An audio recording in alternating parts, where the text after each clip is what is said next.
Salam ala Rasulillahi amma ba'd. This is our third session concerning the Nabi Ar-Rahma sallallahu alayhi wasallam, and taking a close look at the different categories of people in the Islamic society, and taking the page out of the seerah of the Nabi sallallahu alayhi wasallam and how he dealt with and paid attention to all of those categories. So today, in this session, we're going to deal with a specific group, and they are the group that's known as the Shabab. The Shabab.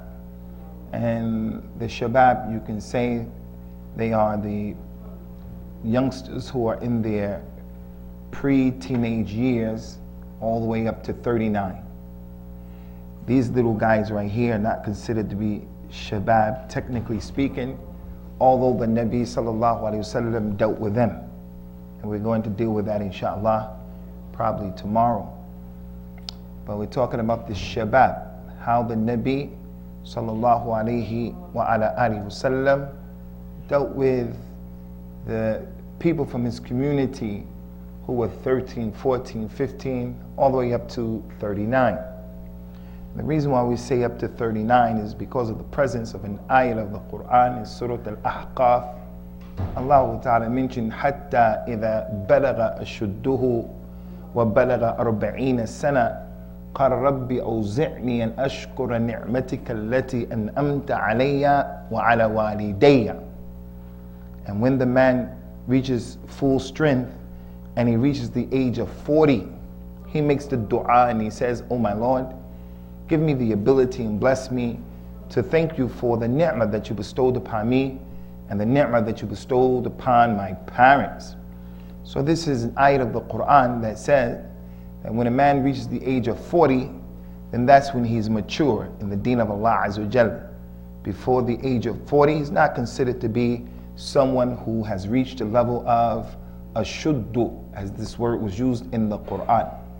So the Shabab, they include those people who are 30, 32, 35, and so forth and so on. The Nabi sallallahu alayhi wa ala alihi wasallam recognized that the Shabab in any community, they represent an integral part of the community. One of the worst things that happened to the Muslims today in the West, in Canada, in America, one of the worst things that happens is that we have masjids that are cultural masjids, the cultural masjid. And that's the masjid in which youngsters are looked at with the eye where people, the elders, are suspicious of them. They don't see that the Shabab have a role to play. The elders want to monopolize everything in the masjid. They don't want to budge. And this is a problem. That's an extreme. That's against the sunnah. The other extreme is when the youngsters are in the masjid and they don't recognize and they don't acknowledge the position and the role and the important position of the elders. Both groups have to work with each other. The cultural masjids are a problem. Those masjids that are cultural, they're the masjids where there are no facilities for the women to come and pray. No facilities. She doesn't pray Jummah. She doesn't pray any salah. No lessons are there. It's actually discouraged in some of the madhahib, the way some people understand their religion. But the Nabi sallallahu alayhi wasallam, he made the tarkiz and he focused upon these Shabab. Because the natural process is that it's like a relay race where 4 people are running the race. Each person, he has a responsibility to run a portion of the course. And then after he runs his portion of the course, he passes the baton off to the person in front of him. That's how it has to be with the shuyukh and the Shabab. And many masjids suffer from this. The elders, they only want to speak the language where they come from. And the Shabab don't know that language. So when they come for the Salat of al-Jum'ah, they don't understand what that man is talking about. Either they don't know the language itself, or the way he's talking and what he's talking about is not of any interest to the youngsters. So they stop coming to the masjid altogether. No. Part of this masjid or any masjid being ahead of the curve and being a forward-thinking masjid. It's for there to be a lot of attention given to every segment of the community. We don't distinguish, we don't differentiate. When we ask people for money to donate towards the running of the masjid, we don't say we only want the shuyukh and the elders to give the money. We don't say that.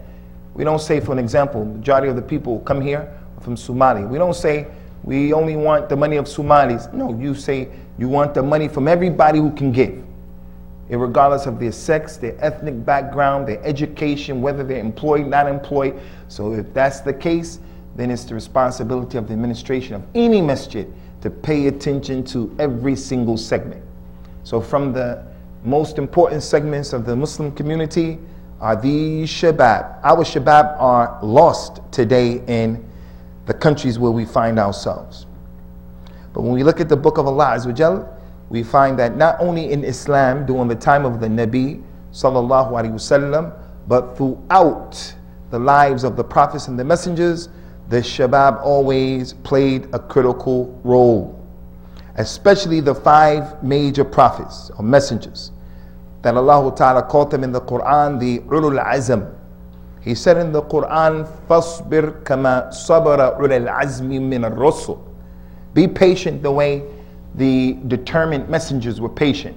The 5 main messengers in Islam, the 5 major ones, who their stories are mentioned in detail more than everyone else, is Nuh, and then Ibrahim, and then Musa, and then Isa, and then Muhammad salawatullah wassalamuhu alayhim ajma'in.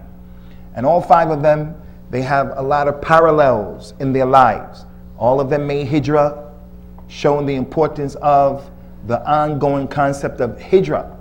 And all of them, from the parallels that they showed, is that there were shabab who were with them that played important roles in helping them spread their da'wah. The case of Nuh, we have in the Quran the story of Nuh and his son, who was a youngster. So that's an example of a sheikh who's on iman and a taqwa, and the youngster not having any deen and not being one who was obedient.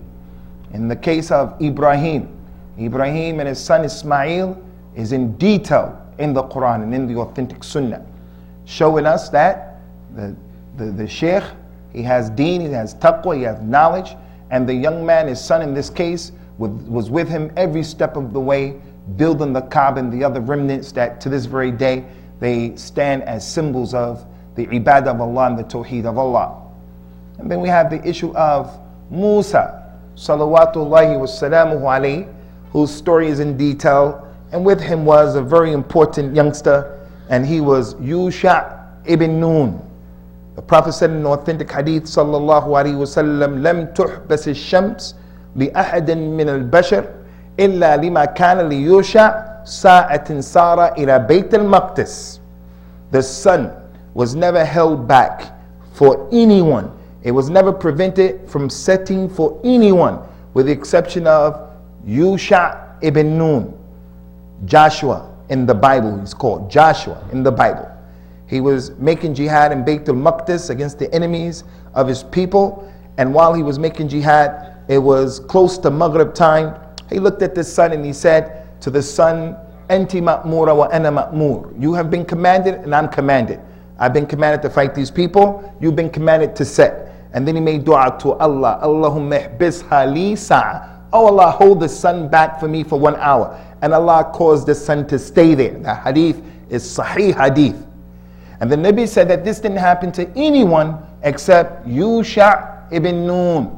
And then we have the Shiite coming and they saying today that Ali ibn Abi Talib held the sun back. And then they claim that they're from Ahl al-Bayt and they love Ahl al-Bayt, and yet when the Nabi's authentic hadith says it was only held back for a Nabi, for a Rasul, Yusha ibn Nun, they come and they say, no, Ali ibn Abi Talib, he's the only one.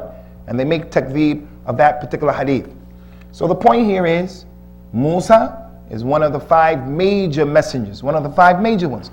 And along with him from his ashab was Joshua, who also was with him when he went in the long story in Surah Al-Kahf when he was looking for Al-Khidr.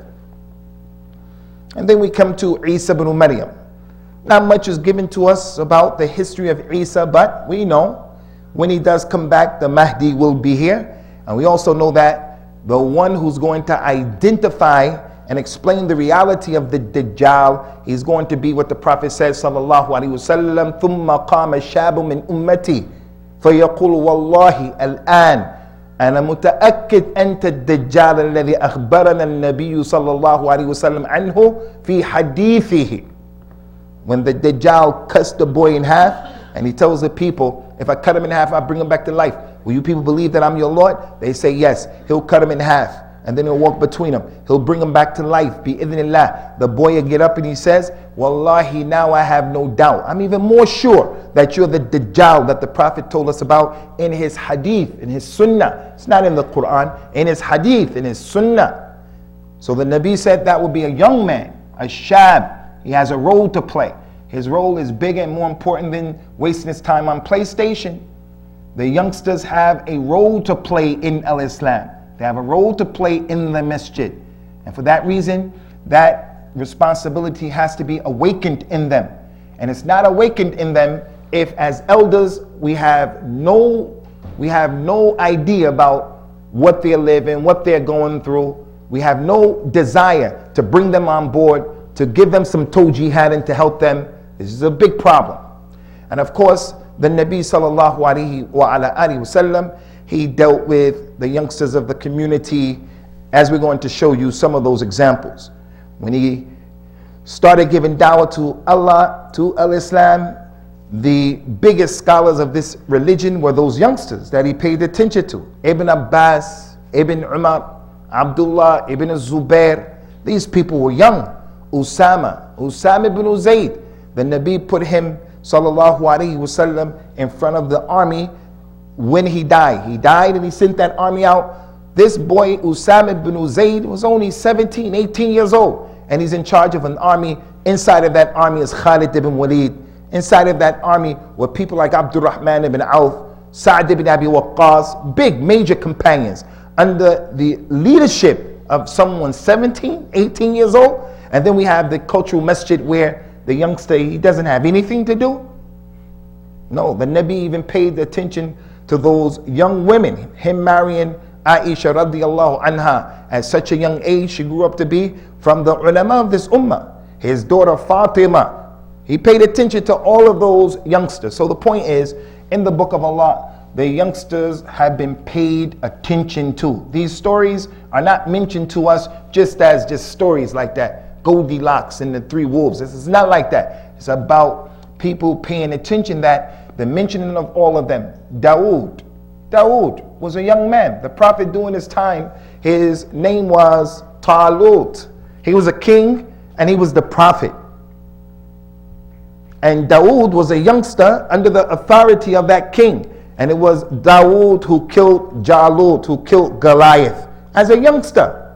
What's the benefit of that story? It's just talking about a slingshot, although that's the way the story goes in the Bible. But is the thing that the little boy killed? No, it's showing the young people, they have a role to play in the dawah, in the community, in the movement of Al-Islam. Older people who have been blessed and tried with youngsters, shabab, children. You can't give up on your children. They didn't ask to come here. They have a responsibility, especially when they reach the age where they're uqala. He's aqil and he's baligh. He has a responsibility to know the difference between right and wrong. But you have to also, as a parent, I have to and you have to take into consideration, this boy didn't ask to come here. So as his father, if I'm not there to support him, if I'm not there to guide him, if I'm missing in action, I'm MIA, how am I possibly going to blame him for everything? No, we have to try to understand these kids. We have to try to understand them. And that doesn't excuse them or exonerate them from a lot of the madness and drama that some of these kids are involved in. But the point is, come to know how the Nabi dealt with them, sallallahu alaihi wasallam, and how Al-Islam addressed their issues. And I think we'll do a better job. Bi-idhnillah, bi-tawfiqihi. The story of the young people of the cave, the Ashabul Kahf. Young people made hijrah for their religion and they were at the cave. Some people missed the point, and the only thing they get from the story of the youngsters in the cave was, as Allah mentioned, Some said they were 5. Some said they were 5 and the dog made 6. Some said they were 6 and the dog made 7. And they just make a rajmun bil ghayb. The people, what they get out of the benefit of the story of the Ashab al-Kahf, the dog. Was he a Doberman pincher? Was he a pit bull? Did he sleep? Did he not sleep? Was he turned over? That's not the point, what kind of dog it was and how many people it was. The point is that Allah Azza wa Jal caused them to sleep for all of those years, and He woke them up after a long period of time. So just as He caused them to sleep, there's Yawmul Qiyamah. That's the point. The point of the story is, why were they in the cave in the first place? Again, they had Ulu al-Himma. They had high determination. They left their people who were persecuting them because of their religion. The people wanted them to be the way they were, disobedient, far from the religion. And those youngsters had enough understanding, enough taqwa, enough knowledge. They left their people. Fi sabilillah, they made hijrah. So again, the PlayStation was not the most important thing in their minds. The PlayStation was not the most important thing that occupied what they were trying to do. So the point of all of this, ikhwani, is that the shabab, in the book of Allah, in the Quran, the people of the past, these stories have been mentioned to us because they are an integral, important aspect and part of this community. And the administration that's forward thinking is the one who's paying attention to them. I'm not a person who says, curse this, curse that, curse this, curse that. But one of the issues that really is upsetting, because it's a tragedy, are those cultural messages. The cultural messages. I don't know how it is in Canada, but in the UK it's a problem. The kuffar, they have to, in the UK, the kuffar have made legislation for Muslims. Legislation. What did they legislate? For the last 20, 30 years, Muslims would bring imams from Mirpur, imams from Lahore, imams from Bangladesh, imams from their countries. The imam would come here and he can't even speak English. He can't even speak English. So the youngster who wants to practice his religion, he comes and he listens to this guy. He doesn't understand his language, although they come from the same ethnic background. So he doesn't listen, he can't understand them. Then he goes to the university, goes to the street, and he meets someone who's radical, who's speaking English. And the extreme radical person is telling him about the history of Islam, and Umar ibn Abdul Aziz, and Umar ibn Khattab, and Salahuddin Ayyubi, and then the boy becomes radical because that imam helped him to become radical. So the kuffar said, you Muslims, if you want an imam from your country, he has to pass an English test. We can't figure that out ourselves as a community. That's the culture in Islam. And I could tell you, as a personal reason, one of the reasons why I became a Muslim, one of the factors that fit into the equation is when I was a Christian growing up in that church. There are many reasons, but one of them, the preacher used to wear very expensive suits, $1,000. He had a Mercedes. He had a house that we bought. He was living large. And then when we used to go on Sunday and listen to him, he was talking a language I couldn't understand. He was talking English, but he was talking about some pie in the sky that we're going to get when we die. I don't want my pie in the sky. I want my pie right now. I want a nice suit like you and a nice car like you. But he's always telling us stories about slavery. I want to hear that stuff. So when I became of age and I had a choice on Sunday at 1 o'clock, do I go to the church or do I stay home and watch Michael Jordan play basketball? It's no brainer what I'm going to do. I'm going to watch Michael Jordan. I'm not going to go to listen to this guy. Similar to that is what our children deal with, what our shabab deal with. Imam in the masjid, he can't relate to them. And you're going to see how the Nabi related to them in some sensitive issues. Issues that with you sitting here right now, some people are going to get fidgety in their seat. But the Nabi handled it because it's natural what they're dealing with. And they need older people to guide them. The Nabi sallallahu alayhi wasallam paid attention to the shabab. He said to them sallallahu alayhi wasallam, Ya ma'shar al-shabab, man istata'a minkum al-ba'a. The Nabi sallallahu alayhi wasallam was loved by all of the people. So if for some reason he said to you in the audience, hey, how you been? I haven't seen you in a while. How's your mother? How's your father? Did you do that thing? That person is going to feel a sense of belonging. The Nabi paid attention to me in front of everybody. As busy as he is, So he said to the group of Shabab one day, you young people, you young men and women, anyone from amongst you who has the ability to get married, then you should get married.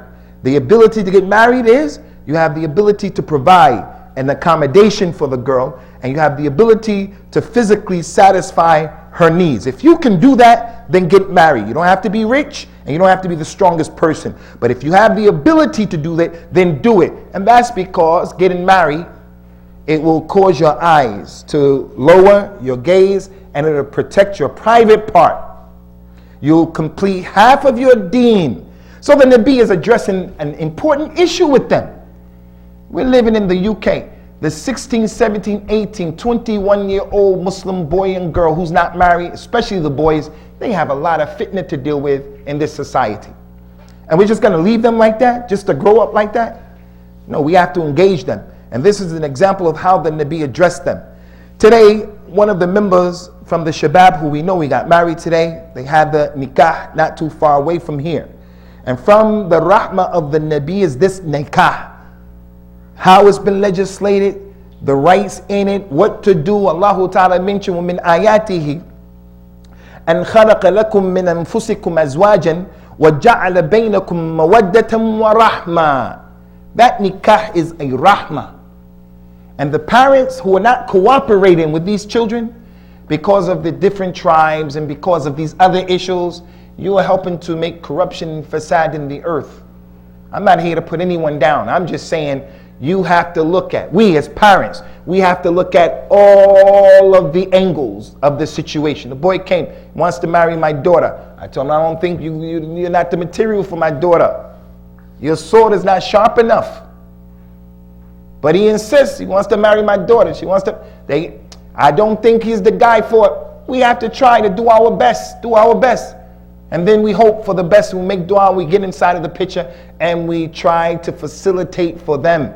As for right out the door, no, it's a problem. Again, I don't know about here in the UK. In the UK, it's an amazing situation. We still have Muslims in England who force their daughters to marry their cousins.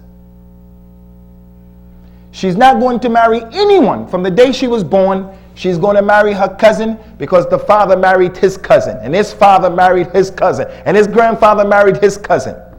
Now the girl in the UK, she grew up in the UK. Her cousin is back in the frontiers of Afghanistan. They have nothing in common except ethnic background. That's it. But the parents don't look into that. All they say is, that's your husband and you're going to marry him.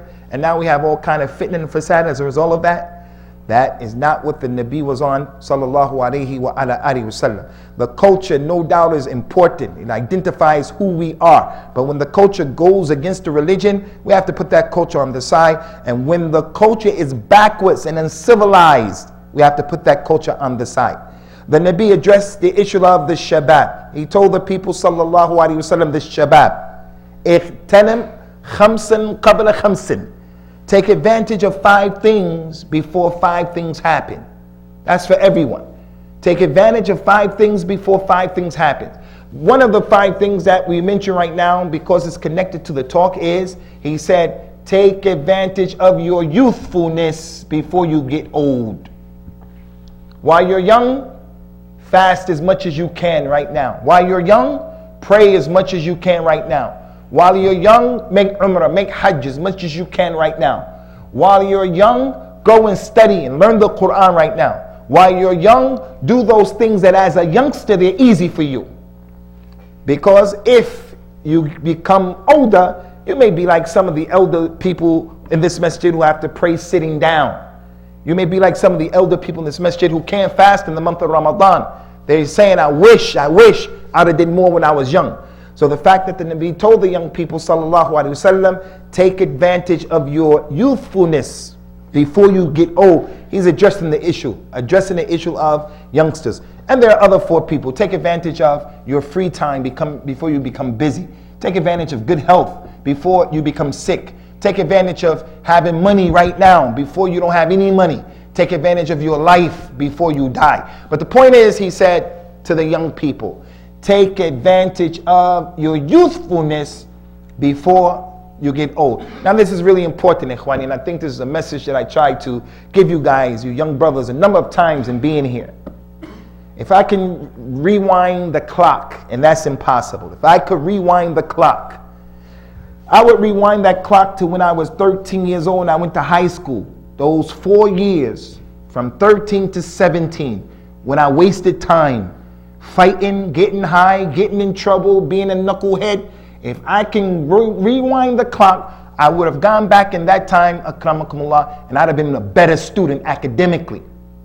But Allah blessed me that later on, after I became a Muslim, He made it so that I went to Medina and I studied and I got a degree in another language. It wasn't even my language.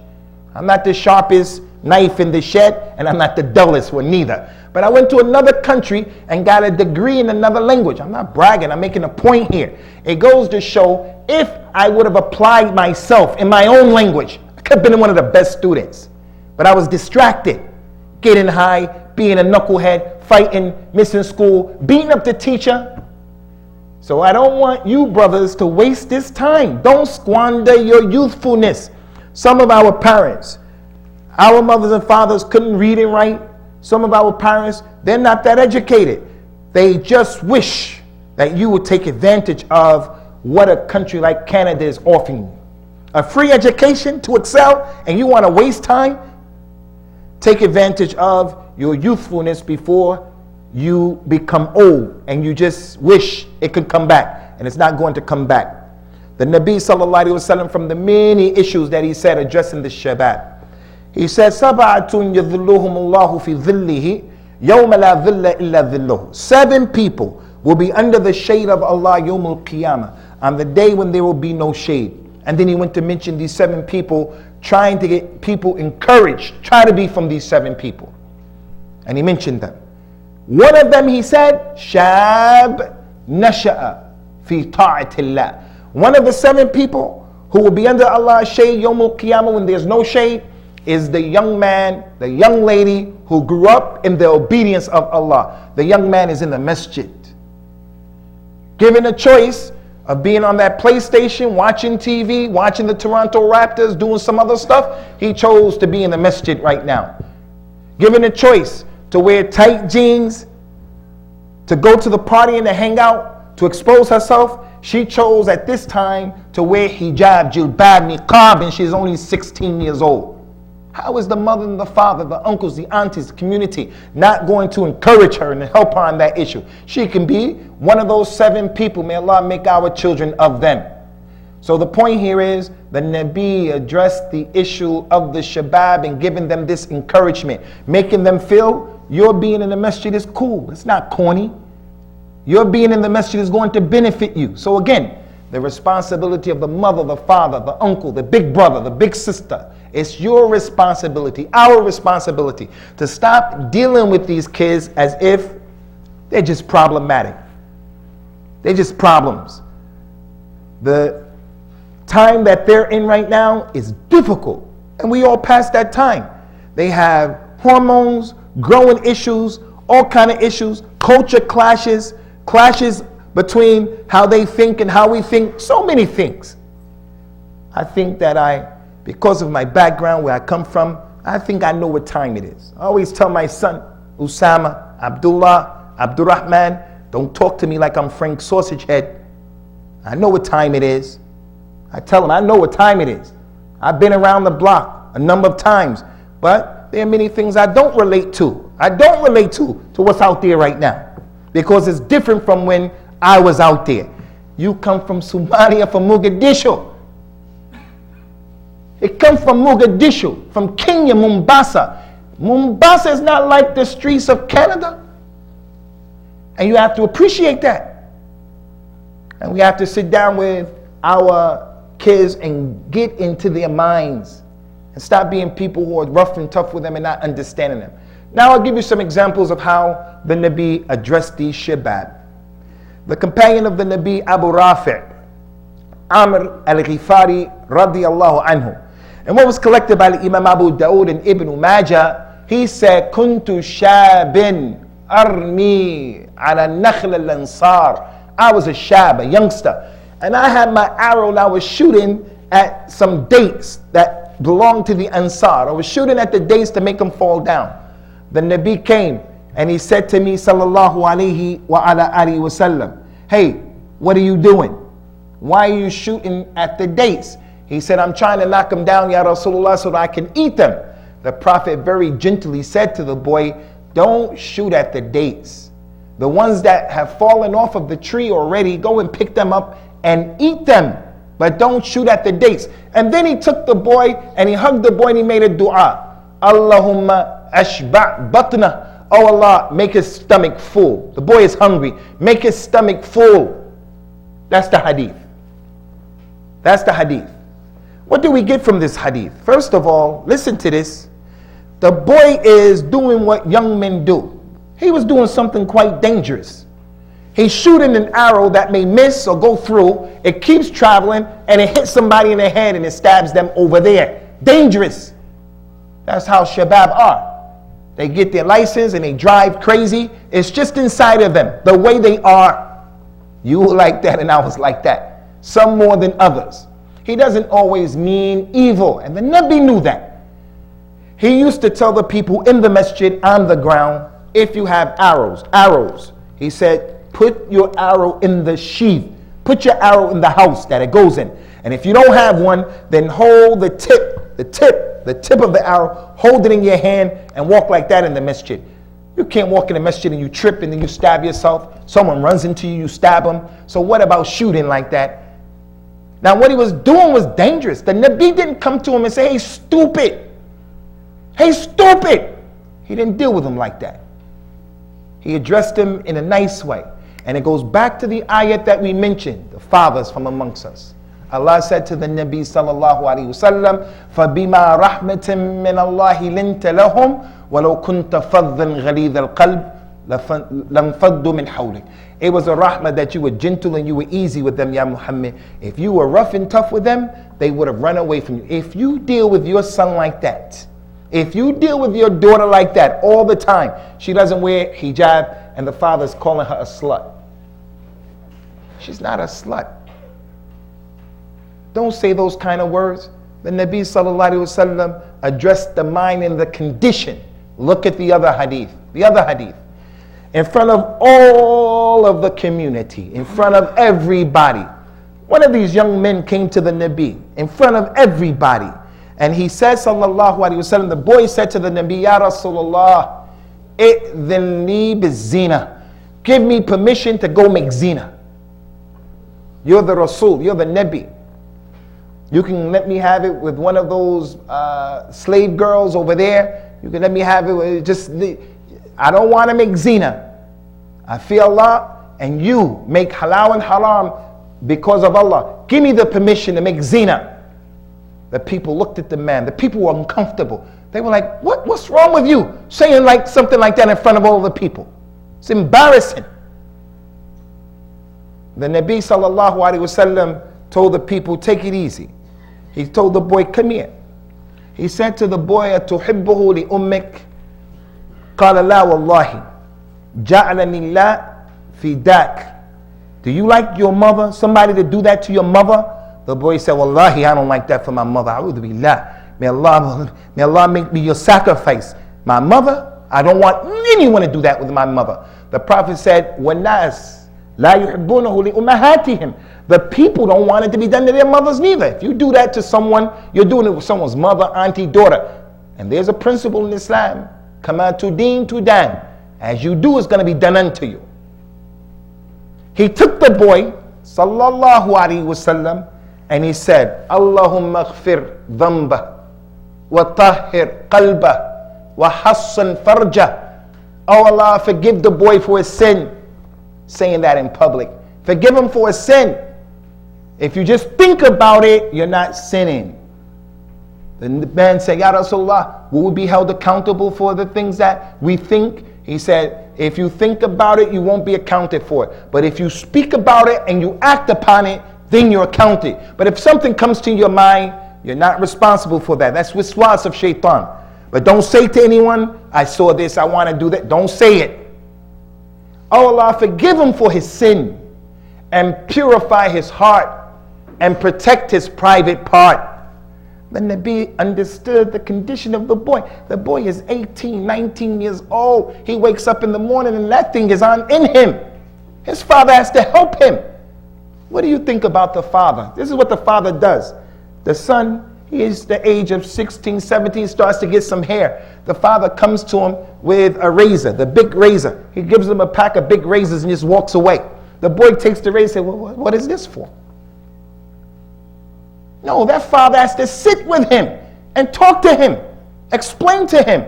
You have reached the age now when you have to do this and you have to do that. Our daughters have to be addressed and taught like that from our mothers, from our wives, from their aunties and their sisters. And there is a level of respect, no doubt about that. Ali ibn Abi Talib, radiallahu anhu, he was married to the wife, to the daughter of the Nabi Fatima. He used to have this issue when it used to get cold in Medina. When he used to relieve himself because of the severe cold, something used to come out of him called al-madhi. Not menni. Menni, al-mani, you have to make a ghusl when a man is with his wife.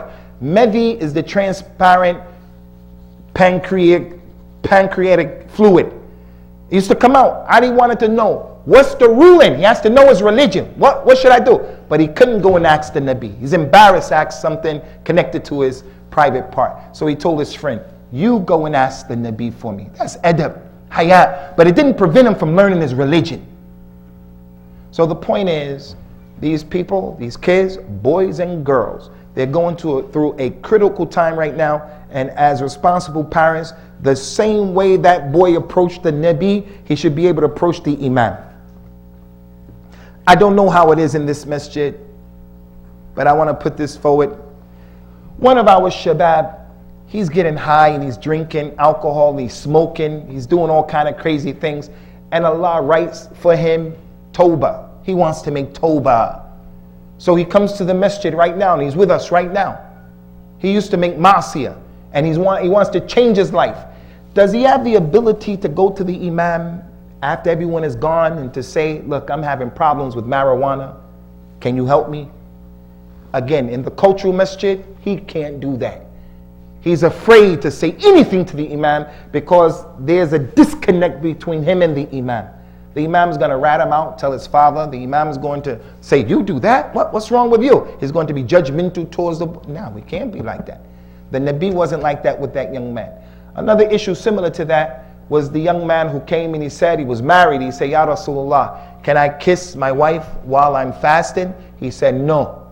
Then a sheikh came, an older man came. He said, Ya Rasulullah, can I kiss my wife while I'm married, while I'm fasting? The Nabi said, yes. The people started looking at each other as if to say, that's a contradiction. The Nabi said, I know what you're thinking.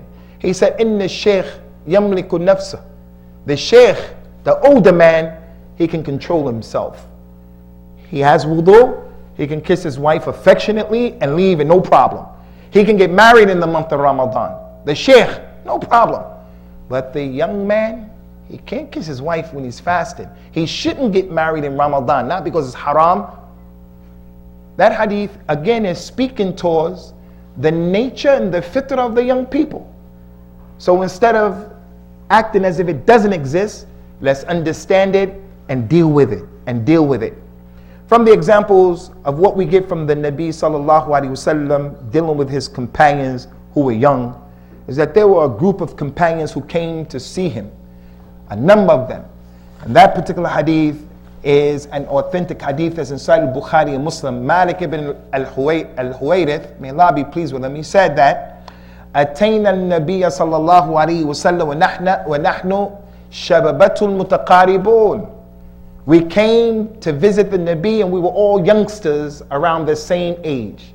We came to Al-Medina and we were with him and we stayed with him for 20 days. After 20 days, the Nabi said to us, it may be that you people are missing your wives, your families. You missing your families? They say yes, after 20 days. He said, okay, go back to your families and teach them what I taught you.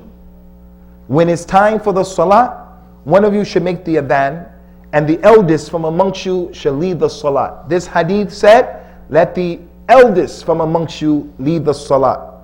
He said at the end, وَصَلُّوا كَمَا رَأَيْتُمُونِي أُصَلِّي, and pray the way you saw me praying. They were with him for 20 days in boot camp, learning. They were learning the religion. And the Nabi had rahmah on those young men. He knew they're youngsters, they have families, they have a responsibility back there. He could have kept them and they would have been happy to stay with him for 3 months, 4 months, for 1 year. No, he had rahmah on those boys. He sallallahu alayhi wa ala alihi wasallam was bothered and he was disturbed. Anything that made a Muslim uptight, anything that made a Muslim not feel well, the Nabi felt it first and he addressed it with them, sallallahu alayhi wa ala alihi wasallam. Again, that's the rahmah of the Nabi on the youngster. From the examples, the famous hadith of Abdullah ibn Abbas. Many people, when they think of Ibn Abbas, they think of some big man, and that's not the case. When the Prophet died, sallallahu alaihi wasallam, Ibn Abbas was only about 17, 18. He was the cousin of the Nabi and he was a young man. He wasn't old. Anas ibn Malik, when the Nabi died, he was only 20 years old. They were young. Ibn Abbas was with the Nabi on his camel, on his horse. He said, hey, young boy, I'm going to teach you some words. Remember Allah and Allah will remember you. Remember Allah and you'll find Allah in front of you. If you ask, ask of Allah. And if you need help, seek assistance and seek assistance from Allah. And you should know, if all of the people came together to benefit you, they can never benefit you except with what Allah wrote for you. Know the qadr of Allah. And you should know, if all of the people came together to hurt you, to harm you, they will never be able to do it except with what Allah wrote against you. He said the pens have been lifted and the ink is dry. This is a tremendous hadith. Tremendous hadith for the father in al-Islam. It goes to show the humility of the Nabi, first of all, that he will allow the young man to be so close to him. There are some African countries in West Africa where I do a lot of traveling. I have some brothers, I think they're from Nigeria here. Some African countries, you can't even touch your father. It's disrespect to touch him. If he's sitting here, you have to stand up. If you sit down, you have to sit lower than your father. They can't hug him, they can't touch him. It's part of the culture. Disconnect. The Nabi sallallahu alayhi wa alayhi wasallam had the little boy close to him. Look at those rulers who are here today. They wouldn't let anybody just sit with them that close to them like that. People are not like that. But the Nabi, he was an individual who was merciful, easy. He wasn't arrogant, sallallahu alayhi wasallam. But even more important than that, what did he teach the boy? What did he teach his cousin? What did he teach the boy he was responsible for? He taught him about the aqeedah of al-Islam. Know Allah, boy. You're here in this country. This country, the lifestyle every day is chiseling away at the Islamic identity of everybody here, especially these little kids. Everything about the place is diametrically opposed to what our religion is saying. Things we just take for granted. If you're going to get clothes for your baby, how can the Muslim woman get clothes for the baby? She buys baby clothes. It has a dog, a pig, and she doesn't realize when she buys that it's inappropriate to buy baby clothes with pig, or to buy a doll baby that's a pig, or to let our children watch TV and the cartoon is about dogs and pigs. The person says, it's just a cartoon. He said, no, you have a religious responsibility that the child grows up and he knows the position of a dog and a pig in his religion.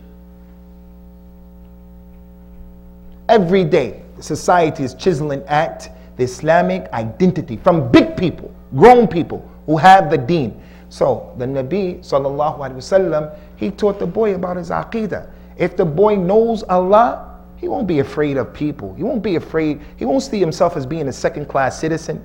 He won't have an inferiority complex. White people are better than him or some other people are better than him. Nor will he think that he's better than other people, except by his taqwa and his religion. People won't be able to tell your son, you can't be a dentist, you can't be a pilot, you can't be something that you want to be, because he knows everything is by the qadr of Allah. If I ask, I'm going to ask of Allah. If I seek assistance, I'm going to seek assistance of Allah. That lesson to Abdullah ibn Abbas, that lesson is telling us, you, the father, know your Aqidah first, and you make sure you do everything that you can do to let those children who are around you also know what their Aqidah is. It'll solve a lot of these problems. But if the father leaves the son, he leaves the daughter, and they're just growing, business as usual, blowing in the wind like that, no tawjihat and no irshad, then we can't blame ourselves, and we can't blame the kids. We can't blame the kids when they become crooked in their behavior. That's the Nabi sallallahu alayhi wa ala alihi wa sallam dealing with those shabab who were with him during that time. And the examples of that, I told you, are too many. The examples of that are too many. How is it possible in the cultural masjid that someone can possibly think that young people don't have any role to play when, as I told you earlier, Usamah ibn Zayd, before the Nabi died, the Nabi said, I want you to be in charge of this particular army. Zayd ibn Thabit, he was the youngster who, when the Muslims had a war during the Khilaf of Abu Bakr, many of the Qurra who memorized the Quran were killed. Umar came to Abu Bakr and said, listen, we better put that Quran together. We better put it in a book form, because if we keep fighting and these Qurra who fall and they're killed, the Quran is going to go. He convinced Abu Bakr. They went to that boy, Thabit ibn Zayd. He, during the time of the Nabi sallallahu alaihi wasallam, it was his job, he was young, it was his job to write the revelation. The Nabi used to tell him, he told that boy, you go and learn the language of the Jews. Sahih al-Bukhari, he learned the language of the Jews in 16 days, so that he would be able to read the letters that the Jews brought, because they used to always change things in the letters and play games. So the Nabi told him, go and learn the language. In 16 days, he learned their whole language. Young man.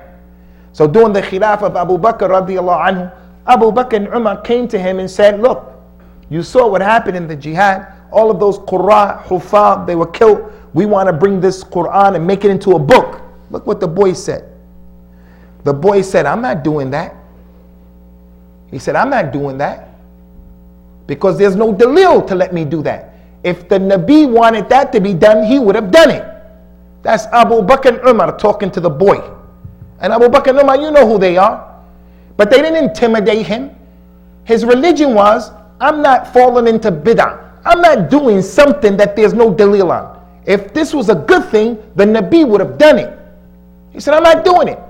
Abu Bakr and Umar had to sit there and convince him with proofs that this is something that Allah wants. They said, didn't Allah say in the Quran, Alif Lam Mim, ذَلِكَ الْكِتَابِ لَا رَيْبَ فِيهِ? They started reading those ayahs in the Quran that describe the Quran as a book. The Prophet told them, لَا يُسَافِرَنَّ أَحَدُكُمْ إِلَىٰ أَرْضِ الْعَدُوِ مَا الْمُصْحَفِ. None of you should travel to the land of the enemies with the mushaf. There was no mushaf at that time.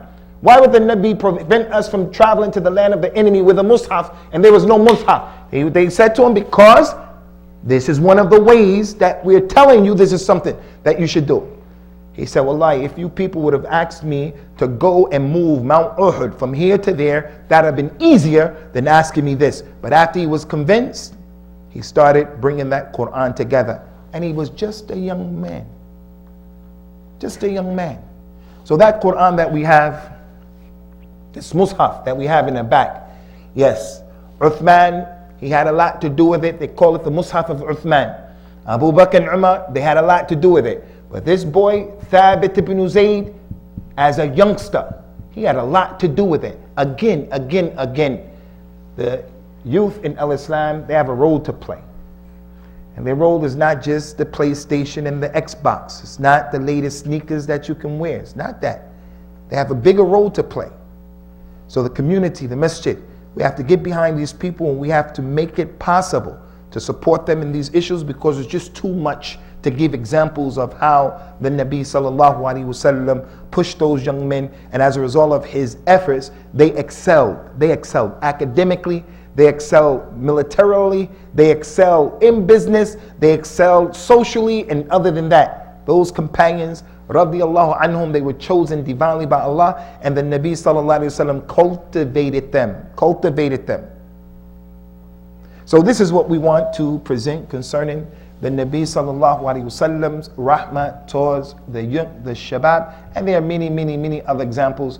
But because yesterday we didn't do any Q&A session for either one of the two presentations, we'll take the next 15 minutes to deal with any questions that you brothers may have.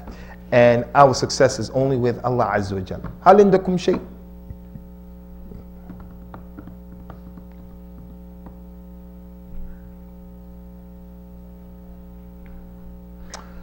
Where is that brother yesterday? He was asking me the question. I kept telling him, wait until later, wait till later. Is he here? He's not here. Fadli ya akhana.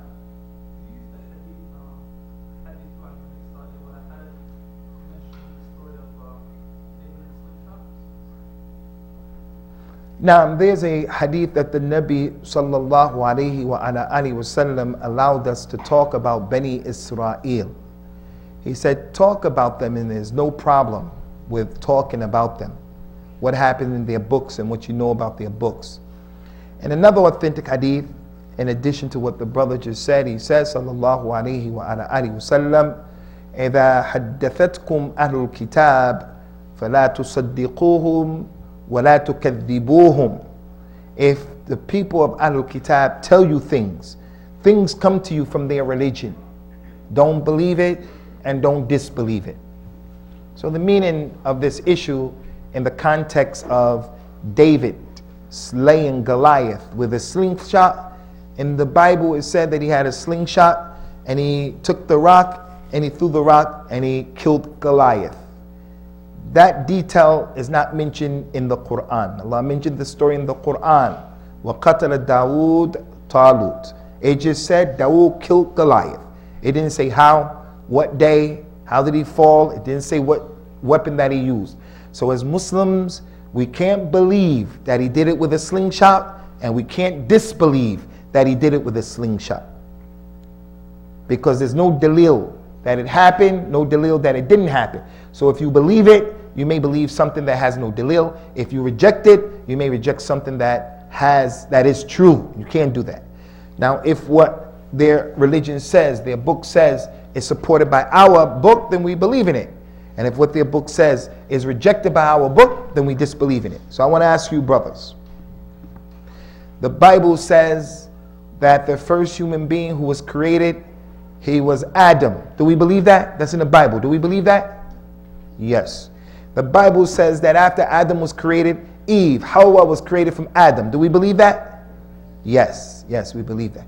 The Bible said that Jesus is the Son of Allah. Do we believe that?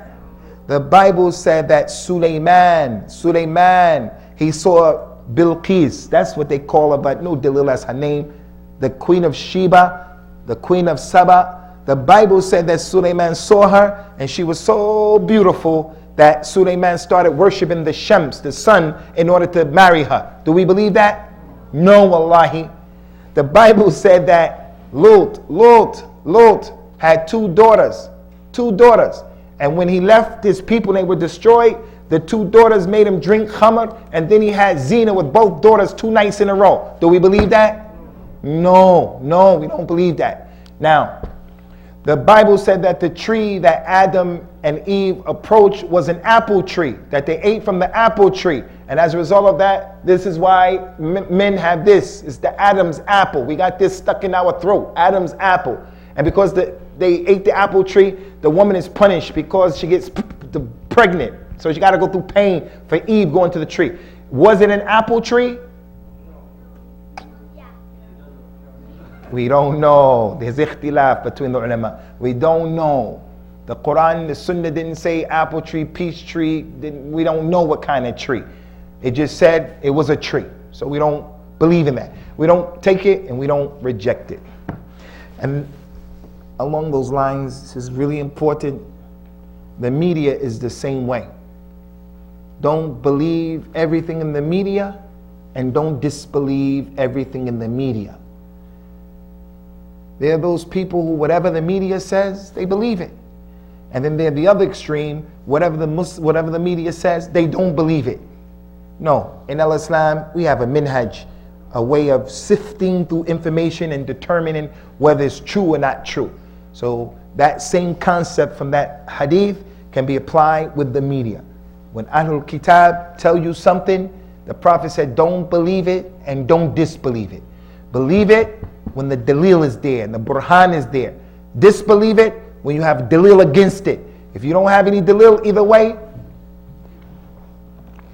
then don't believe it at all. Don't believe it, don't disbelieve it. And Allah knows best. Any more questions, Ikhwani? إذن نكتفي بهذا القدر ونسأل الله عز وجل أن يوفقنا وإياكم لما يحب ويرضى. سبحانك اللهم وبحمدك وأشهد أن لا إله إلا أنت أستغفرك وأتوب